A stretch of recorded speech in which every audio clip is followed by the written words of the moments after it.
এই জন্য কোনো সময় কাউকে ছেলে মেয়েকে মন্দ কথা বলে ডাকবেন না। সব সময় ফেরেশতা আপনার সাথে নির্ধারিত আছেন, তারা আপনার কথার উপরে দোয়া করছেন। এই জন্য মন্দ কথা, খারাপ কথা, বদদোয়া কোনো সময় মুখে আনবেন না, যা এখনই রাসূল সাল্লাল্লাহু আলাইহি ওয়াসাল্লাম বলেন। জাবের রাদিয়াল্লাহু তাআলা আনহু বলেন, রাসূল সাল্লাল্লাহু আলাইহি ওয়াসাল্লাম বলেছেন, লা তাদু আলা আনফুসিকুম, নিজের জন্য ধ্বংস কামনা করো না, নিজের ব্যাপারে বদদোয়া করো না।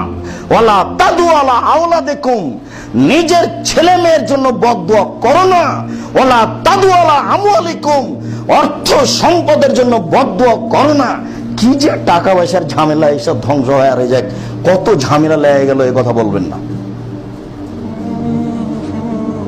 কি করলাম আল্লাহর কাছে কোনো টাকা পয়সায় দেখি না। পয়সা পাতির ব্যাপারে কোনো সময় মন খারাপ করে কথা বলবেন না। তিনটি কথা তিনি বললেন।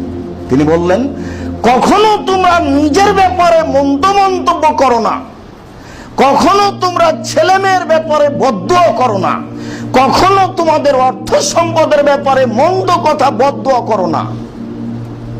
কেন?